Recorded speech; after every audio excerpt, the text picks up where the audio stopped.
এ যেন তেলের পুকুর। বালতি, পাতিল, জগ বা প্লাস্টিকের গামলা দিয়ে যেভাবে পারছেন তুলে নিচ্ছেন তেল। এমন দৃশ্যের মূলে ট্রেনের ওয়াগন থেকে মাটিতে পড়া তেল।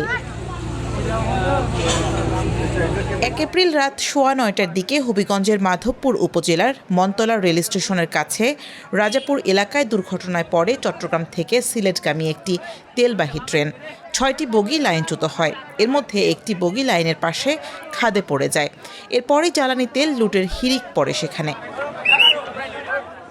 দুর্ঘটনার পরপরই ছড়িয়ে পড়া তেল সংগ্রহ করতে আশপাশের মানুষ ভিড় করলে ঝুঁকিপূর্ণ পরিস্থিতির সৃষ্টি হয়। পরে রাতেই পরিস্থিতি নিয়ন্ত্রণে মোতায়েন করা হয় বিজিবি ও সেনাবাহিনী।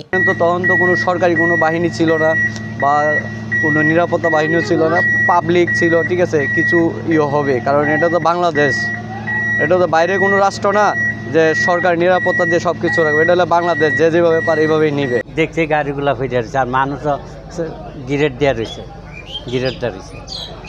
শব্দ হয়েছে, ভূমিকম্প একটা শব্দ হয়েছে।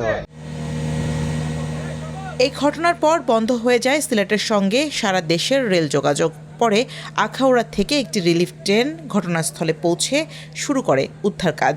2 এপ্রিল সকালে ক্ষতিগ্রস্ত বগি সরানো, লাইন মেরামতের কাজ শুরু করে রেলওয়ের প্রকৌশলী ও উদ্ধারকারী দল। আমরা যতটুকু অবজারভেশন করছি তাতে ওভার স্পিড থাকার কারণে এই ট্রেনটি চাকা গতি হারিয়ে ফেলে এটা খাদে পড়ে যায়। এটা গতকাল 9টা থেকে আমরা উদ্ধার কাজের সাথে সম্পৃক্ততা আছি, এখন অবধি চলতেছে। আমি আশা করি এটা আজকের দিন তো পুরো দিন লেগে যাবে এবং কালকের দিনও লাগার সম্ভাবনা রয়েছে পুরোপুরি লাইন ক্লিয়ার হওয়ার জন্য। এখানে যে ধরনের পিসিগুলো ভাঙছে, তারপর ব্রিজের কাঠগুলো ভাঙছে, আর রেল লাইনগুলো ভাঙছে, ছুটে গেছে, খণ্ড বিখণ্ড হয়ে গেছে। নতুন কাঠ, তারপর পিসি এগুলো নবায়ন করতে হবে, আদারওয়াইজ তো রেল চলতে পারবে না, সেজন্য বেশি সময় লাগতে পারে। রেলওয়ে কর্তৃপক্ষ বলছে ট্রেনের অতিরিক্ত গতি, লাইনজনিত ত্রুটি কিংবা অন্য কোনো কারণে এমন ঘটনা ঘটতে পারে।